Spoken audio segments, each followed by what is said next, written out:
Hello साथियों, doubt free classes में आपका एक बार फिर से स्वागत है। और जैसा कि आपको पता है, अब इस चैनल के अंदर अगर आप इस चैनल को ज्वाइन करते हैं तो उम्मीद करता हूँ आप सब करेंगे।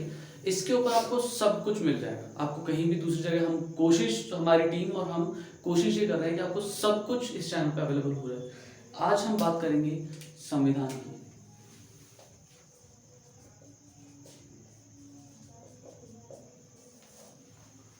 छोटा तो नहीं है, दिखने में दिक्कत हो रही है, चलो थोड़ा सा बड़ा लिख देते हैं।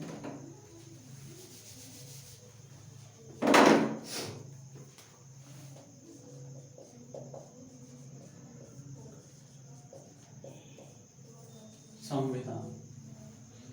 संविधान का मतलब होता है, अगर आप देखो तो ये दो वर्ड से मिलकर बना हुआ है, सम और विधान। इसका मतलब है कि नियम बने और वो नियम हो सबके लिए इक्वल।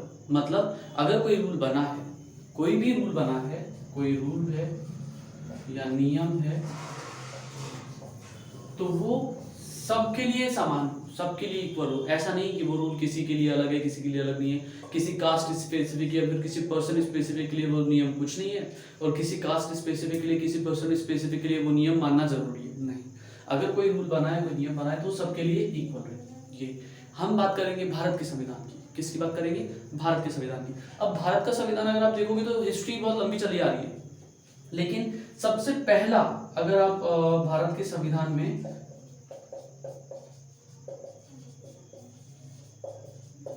सबसे पहला देखोगे तो ब्रिटिशर्स, जब हम ब्रिटिश की कॉलोनी थे, तब उन्होंने रेगुलेटिंग एक्ट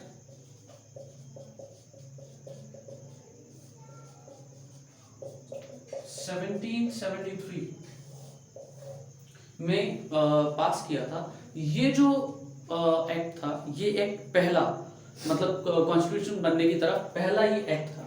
और उसके बाद में तो आते गए, बहुत सारे रूल्स आए, चार्टर एक्ट भी आए, भारत शासन अधिनियम भी आए। भारत शासन अधिनियम में 1935 का आया।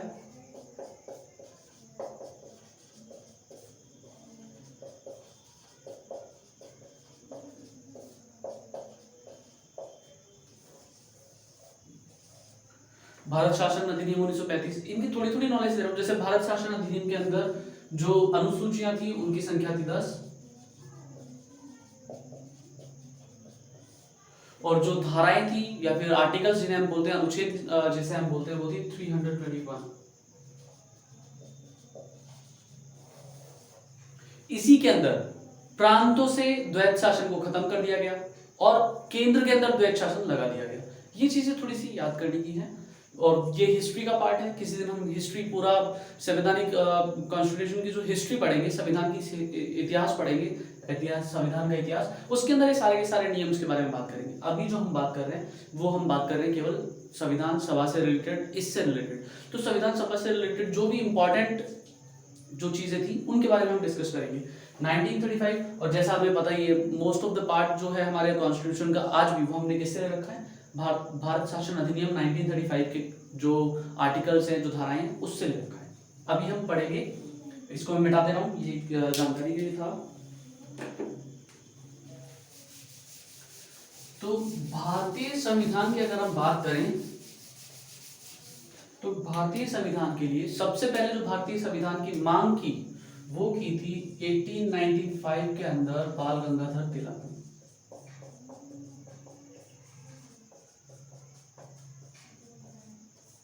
बाल गंगाधर तिलक 1895 के अंदर, 1895 सही से दिखा होगा आपको, 1895।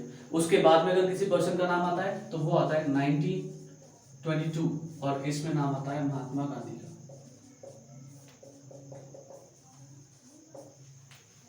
फिर इसके अंदर एक और स्टेप अगर आप आगे जाते हो तो नेहरू रिपोर्ट।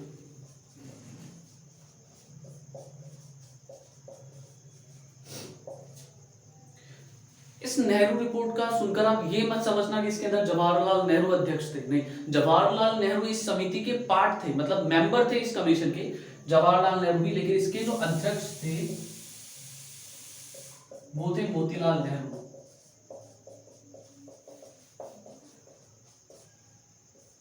मोतीलाल नेहरू मतलब नेहरू जी के पिताजी। और सचिव जो थे वो थे जवाहरलाल नेहरू।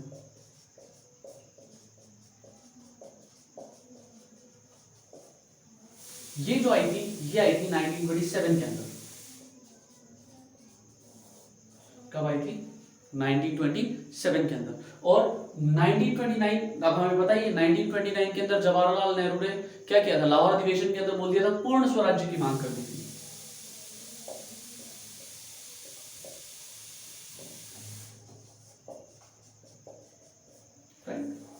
ये सब चीजें हुई। ये सब भी आपको केवल एक कुछ फैक्ट्स है जो मैंने लिखा है। अब सबसे पहले हम बात करेंगे क्रिप्स मिशन की। किसकी बात करेंगे?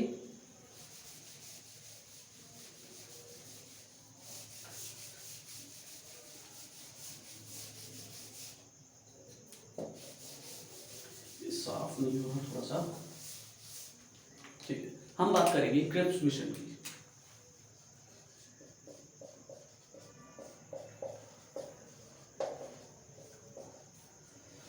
क्रिप्स मिशन, ये जो क्रिप्स मिशन आया था, ये आया था 1942 के अंदर। कब आया था?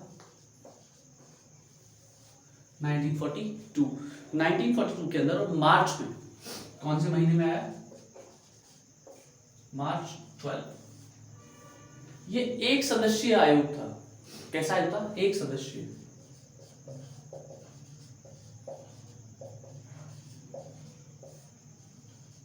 मतलब इसके अंदर केवल एक ही सदस्य थे और उनका नाम था सर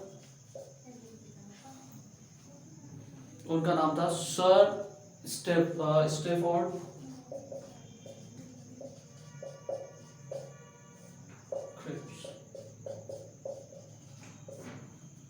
1942। अब देखिए क्यों आया होगा ये, आप इसको सोचकर देखिए क्यों। क्योंकि सेकेंड वर्ल्ड वॉर चल रहा था। सेकेंड वर्ल्ड वॉर कब से शुरू हुआ? 1939 से लेके, मतलब 1939 से लेके 1945 तक। तो उसी ड्यूरेशन के अंदर ब्रिटिशर्स ने क्या किया? ब्रिटिशर्स ने इंडियंस की परमिशन के बिना, मतलब हमसे पूछे बिना, हमारी आर्मी को वर्ल्ड वॉर के अंदर झोंक दिया। तो हमारे देश के अंदर स्वराज की, क्योंकि जैसे पहले ही मैं आपको बता चुका हूं 1929 के अंदर जवाहरलाल नेहरू ने बोल दिया था हमें पूर्ण स्वराज्य चाहिए। तो इस चीज के लिए उन्होंने बिना पूछे ये काम कर दिया। तो हमारे अंदर आजादी की भावना ज्यादा हो गई और हमें हमारा खुद का संविधान बनाने की भी जो इच्छा थी वो तीव्र हो गई कि हम हमारे लिए खुद का हमारा देश हो, आजाद हो, हम हमारे डिसीजंस खुद ले और उसके अलावा हम हमारा संविधान खुद बनाएं। ठीक है। तो इस चीज के लिए ये जो क्रिप्स मिशन आया, क्रिप्स मिशन जो हमारे देश के अंदर बढ़ रही थी, क्या ये चीजें बढ़ रही थी कि हमें संविधान बनाना है, हमें संविधान बनाना है, तो उस चीज की वजह से क्रिप्स मिशन आया। अब इसके उद्देश्य देखते हैं, इसके उद्देश्य क्या थे। क्योंकि कभी भी अगर हम देखते हैं कि कैसे कोई भी, अगर जैसे मान लो कि क्रिप्स मिशन आया, क्रिप्स मिशन के बाद में बेबल योजना आएगी, बेबल योजना के बाद में कैबिनेट मिशन आएगा, ये सारे क्या थे, इनका कोई ना कोई मोटिव तो होता ही है। हर किसी चीज का मोटिव होता है। हम भी कुछ काम करते तो उसका कोई ना कोई मोटिव होता है, तो इसका भी तो कोई ना कोई मोटिव होगा। तो इसका मोटिव ये था कि इसका सबसे बड़ा मोटिव ये था कि हमारे देश के अंदर जो भावना आ रही थी संविधान बनाने की, उस भावना को रोकना, उसके ऊपर नियंत्रण करना। और हमारे देश के अंदर इन्होंने क्या कहा? इन्होंने ये कहा कि हमें स्वतंत्रता नहीं मिलेगी, लेकिन हम स्वतंत्र रहेंगे। कैसे? इन्होंने डोमिनियन स्टेटस की बात की। अब डोमिनियन स्टेटस क्या होता है आप ये सोचोगे। डोमिनियन स्टेटस का मतलब होता है पूर्ण औपनिवेशिक स्वराज्य।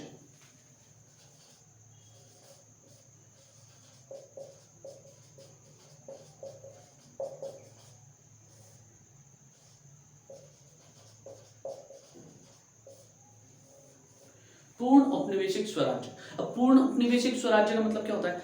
पूर्ण औपनिवेशिक स्वराज्य का मतलब ये है कि आपको डोमिनियन स्टेटस मिलेगा। मतलब हम आपके देश को छोड़ के तो चले जाएंगे, लेकिन राज हमारा ही रहेगा। इसके अंदर उन्होंने एक लाइन जोड़ी कि आप चाहो तो हमसे संबंध विच्छेद भी कर सकते हो, मतलब आजाद भी हो सकते हो। अब ये कौन सी बात हुई? एक तरफ आप कह रहे हो कि नहीं, आपको डोमिनियन स्टेटस मिलेगा, मतलब आप हमारे उपनिवेश तो रहोगे, आप हमारी कॉलोनी तो रहोगे, लेकिन स्वराज्य मिल जाएगा। ये कैसा स्वराज हुआ? ये तो ऐसा हुआ कि सब कुछ दे के कुछ ना देना, ऐसी बात हुई ना। तो इसलिए इन्होंने संबंध विच्छेद की बात भी कही कि आप संबंध विच्छेद जब भी आप चाहो कर सकते हो। ठीक है। दूसरा, इसमें ही कहा गया कि आपकी संविधान सभा भी बनेगी। संविधान सभा बन जाएगी। ठीक है, संविधान सभा बन गई। इसके अलावा जो संविधान बनेगा, संविधान सभा के अंदर प्रतिनिधि, अब ये तो प्रतिनिधि वाली बात आ गई, प्रतिनिधि तो हर जगह से होंगे होंगे, संविधान बन जाएगा, लेकिन उसके अंदर एक चीज और है। वो चीज क्या है? वो चीज ये है कि संविधान अगर किसी भी प्रांत को पसंद नहीं आया तो वो उसको स्वीकार नहीं करेगा। अब ये कौन सी बात हुई?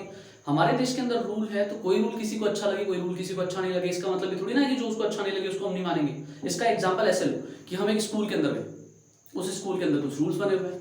अब कुछ रूल्स बने हुए तो वो रूल्स सारे के सारे स्टूडेंट्स के लिए हैं या फिर और सारे टीचर्स के लिए, या फिर किसी एक पर्टिकुलर टीचर के लिए हैं? सबके लिए है ना। अगर कोई स्टूडेंट अगर कल आपको कहे आके कि मैं चाहता हूं कि मैं ये रूल मेरे को अच्छा नहीं लगता सर, मुझे नहीं मानना, जैसे यूनिफॉर्म कोड लगा हुआ है, सारे स्टूडेंट्स के लिए यूनिफॉर्म कोड एक अलग है, सारे टीचर्स के लिए यूनिफॉर्म कोड अलग है, लेकिन उसी जगह एक स्टूडेंट और एक टीचर आपके पास पूरी स्कूल के सारे फैकल्टी में से और पूरी की स्कूल के सारे स्टूडेंट्स में से एक आते हैं और बोलते हैं कि सर हमें यूनिफॉर्म वाला रूल अच्छा नहीं लग रहा, हम तो हमारे कैजुअल क्लोथ्स के अंदर आएंगे, यूनिफॉर्म पहन के नहीं आएंगे। तो क्या वो पॉसिबल हो पाएगा? नहीं हो पाएगा। तो इसीलिए मतलब उन्होंने क्या कहा कि किसी भी प्रांत को क्या रूल्स में कौन रहना चाहता है? कोई नहीं रहना चाहता। तो किसी भी प्रांत को नहीं भाएगा वो रूल, वो संविधान अच्छा नहीं लगा तो वो उसको मानेगा भी नहीं और खुद का अलग से संविधान बना लेगा। अब सोच के देखो हमारे देश के अंदर कितने प्रांत थे, सबका अलग अलग संविधान, ऐसा थोड़ी नहीं चलेगा। ठीक है, ये चीज हो गई। इसको अस्वीकार कर दिया गया। क्या कर दिया गया? अस्वीकार। अब देखो अस्वीकार कौन करेगा? अस्वीकार करेगा कि हमारे यहाँ पे दो मेजर पार्टीज हुआ करती थी, एक कांग्रेस 1885 के अंदर इसका एस्टेब्लिशमेंट होता है, और एक मुस्लिम लीग।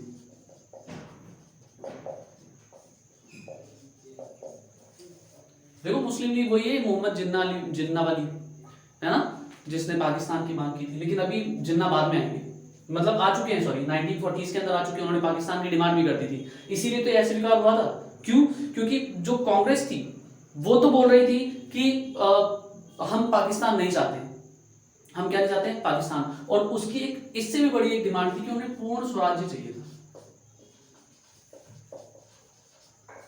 क्या चाहिए था? पूर्ण स्वराज्य। और मुस्लिम लीग ने क्यों किया? क्योंकि इसके अंदर पाकिस्तान को स्वीकृति नहीं मिली थी। पाकिस्तान को क्या नहीं मिली थी? स्वीकृति मिली थी, स्वीकृति नहीं मिली थी। अब देखो, अब दोनों चीजें देखो, मतलब क्रिप्स मिशन आया 1942 के अंदर, मार्च के अंदर आया, एक सदस्यीय आयोग था, इसके अध्यक्ष कौन थे? Sir Stafford Cripps. इसका उद्देश्य क्या था कि भारत के अंदर जो संविधान के लिए गतिरोध बन रहा था, जो लोगों के अंदर भावनाएं बन रही थी कि हमें संविधान बनाना ही बनाना है, उस चीज के ऊपर थोड़ा सा ब्रेक लगाना और उनको पूर्ण उपनिवेशिक स्वराज्य के लिए मनाना, मतलब डोमिनियन स्टेट्स के लिए मनाना कि हम यहाँ से चले जाएंगे और वहां से आपके ऊपर राज करेंगे। इस चीज के लिए मनाने के लिए ये चीज हुई। और उसके बाद में एक क्लॉज और जोड़ दिया गया कि अगर आप हमें छोड़ना चाहते हो, जैसे अभी हम राष्ट्रमंडल के सदस्य हैं, हम जब चाहे जब छोड़ सकते हैं, तो उस टाइम भी ऐसी सिचुएशन कि अब जब चाहे जब छोड़ सकते हैं। अभी हम अपनी इच्छा से हैं, हम यूएनओ के भी सदस्य हैं, लेकिन हम अपनी इच्छा से हैं, कोई फोर्स नहीं है हमें। ठीक है, संविधान सभा भी बनेगी, लेकिन संविधान सभा में क्या रूल लगा दिया कि जिस प्रांत को पसंद नहीं आएगा वो अपना नया संविधान बनाएगा। इसलिए ये चीज हुई। इसको अस्वीकार करने के कारण बता दिए कि कांग्रेस ने अस्वीकार किया क्योंकि पूर्ण स्वराज्य की बात थी। हम चाहते हैं कि हम टोटल फ्रीडम, हमें तो इंडिपेंडेंस चाहिए, टोटल इंडिपेंडेंस। आप बाहर जाओ, हमारे देश से छोड़ छाड़ के चले जाओ, हम हमारे देश को हम संभालेंगे जैसे चलेगा। ठीक है, लेकिन मुस्लिम क्या चाहते थे? मुस्लिम लीग वाले कि हमें पाकिस्तान चाहिए, इंडिया का एक छोटा सा पार्ट जिसके अंदर हम इस्लाम को मानने वाले लोग रहे, बाकी वो कोई ना रहे। तो इस चीज के लिए अस्वीकार हो गया। तो हमने पहला जो किया है आज वो क्रिप्स मिशन किया है। अब दूसरा जो पढ़ेंगे वो बेवेल योजना पढ़ेंगे। क्या पढ़ेंगे? बेवेल योजना।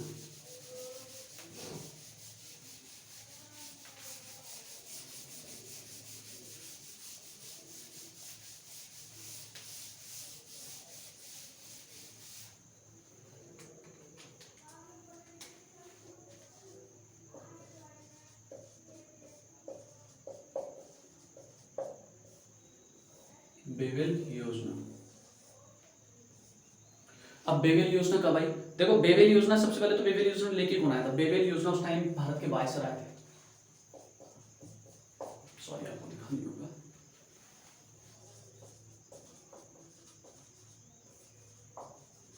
Lord Wavell. इन्हीं के नाम पे इसका नाम बेवेल योजना कर दिया। ये आई थी 1945 में। कब आई थी? 1945 में। अब देखो 1945 में आई, अब आपको पता है, मैंने अभी बताया था सेकेंड वर्ल्ड वॉर 1939 से लेके 1945, 1939 से लेके 1945 इस टाइम पे खत्म हुआ था। अब वर्ल्ड वॉर सेकेंड लगभग खत्म ही हुआ था, तो उस टाइम पे इनके उद्देश्य क्या थे इसके? एक तो हम जापान को सपोर्ट करते थे, याद है ना आपको, सुभाष चंद्र बोस जापान से हिंद फौज लेके आ गए थे, तो जापान को हम सपोर्ट करते थे हमेशा। तो इन्होंने क्या किया, इनका उद्देश्य ये था कि जापान को जो हम समर्थन दे रहे हैं वो समर्थन ना दे, मतलब जापान के विरुद्ध भारतीय समर्थन प्राप्त करना।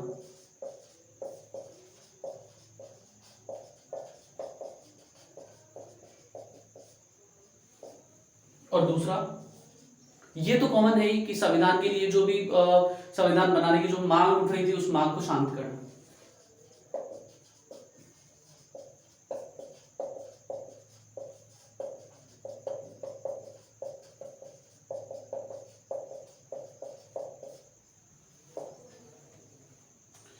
संविधान बनाने की मांग उसको शांत करना, दो कारण थे इसके मेजर पॉइंट। क्यों? क्योंकि उस टाइम पे वर्ल्ड वॉर सेकंड जस्ट खत्म ही हुआ था। खत्म हुआ था तो हम जापान को सपोर्ट कर रहे थे, क्योंकि सुभाष चंद्र बोस से सब जापान को सपोर्ट करते थे, जापान हमें सपोर्ट कर रहा था। तो ब्रिटिशर्स चाहते थे कि हम जो है वो जापान को समर्थन ना देके किसको दे, ब्रिटेन को समर्थन दे, ठीक है। और संविधान बनाने की जो मांग थी उसको भी शांत करना था, क्योंकि गतिरोध ज्यादा हो गया था, बहुत ज्यादा गतिरोध हो गया था। इतना गतिरोध हो गया था कि लोग हड़ताल कर स्ट्राइक करने लग गए थे, इस चीज के अगेंस्ट में चले गए थे, हमसे पूछे बिना हमें वर्ल्ड वॉर सेकंड में इन्वॉल्व क्यों किया। बहुत सारी रीजंस हो जाती है। ये कब आया था? 1945 में तो आया ही था, लेकिन ये जून में आया था, 4 जून। कब आया था?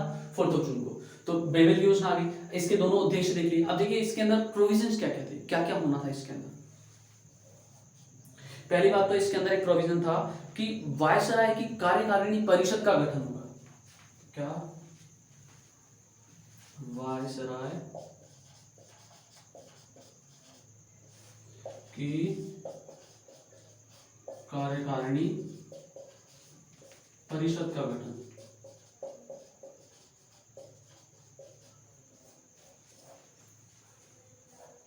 वायसराय की कार्यकारिणी परिषद का गठन होगा। अब वायसराय की कार्यकारिणी परिषद, इसके अंदर जो सदस्य होंगे ना वो सॉरी हिंदू सेवर्न कास्ट और मुस्लिम लीग के इक्वल मेंबर होंगे। मतलब सदस्य हिंदू सेवर्न प्लस मुस्लिम लीग,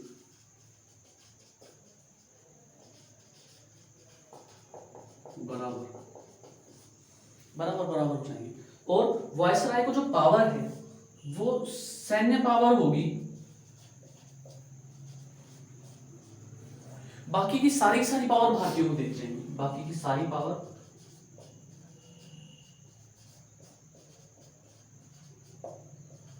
भारतीयों, हो गया। बाकी की सारी पावर किसको दे दी जाएगी? भारतीयों को। अगर ये पावर सारी भारतीयों को दी जाएगी तो फिर वायसराय के पास वीटो का पावर होगा।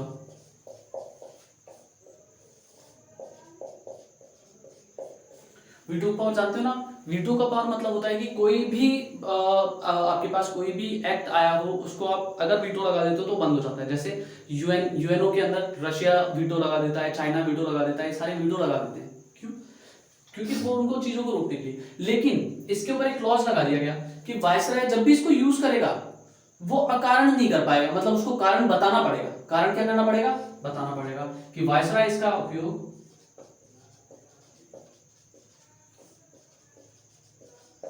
इसका मतलब वीटो का अकारण नहीं करेगा।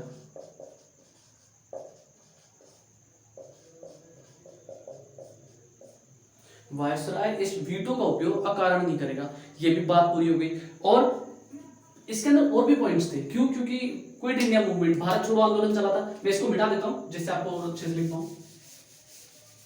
4 जून 1945 मतलब 1945 को शुरू आया ही।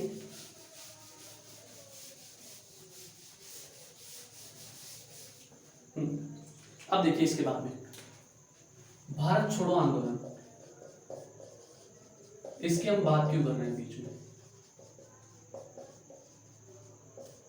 ये शुरू किया था महात्मा गांधी। किसने शुरू किया?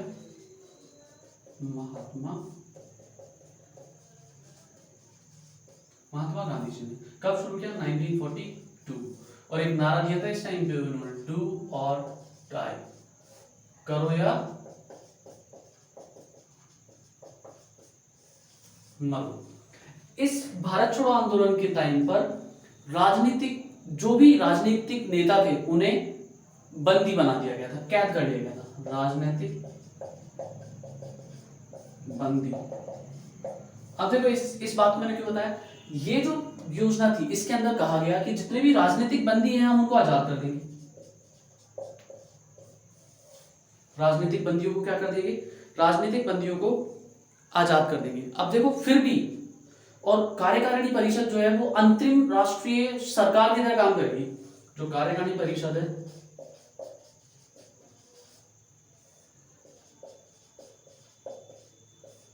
किसकी तरह काम करेगी?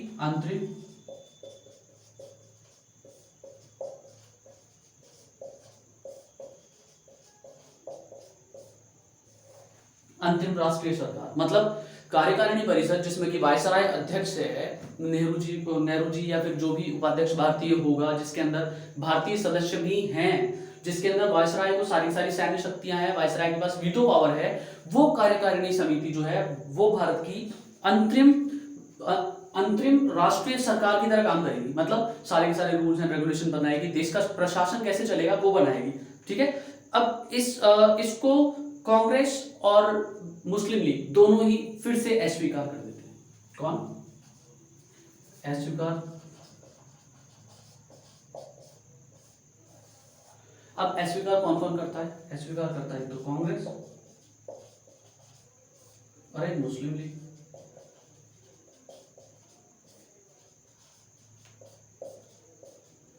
कांग्रेस क्यों?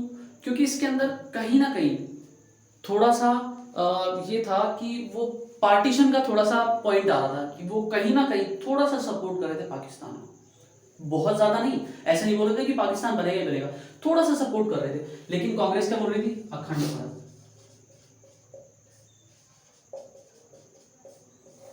कांग्रेस तो बोल रही थी अखंड भारत, और मुस्लिम लीग क्या बोल रही थी? मुस्लिम लीग बोल रहा था कि हमें पाकिस्तान चाहिए।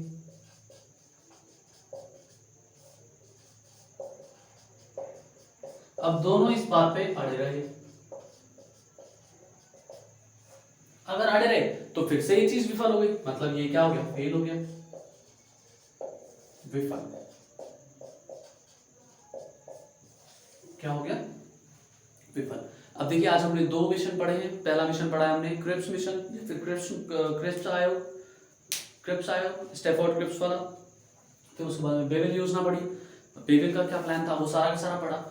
इसके बारे में जितनी भी डिटेल्स थे वो डिस्कस किए।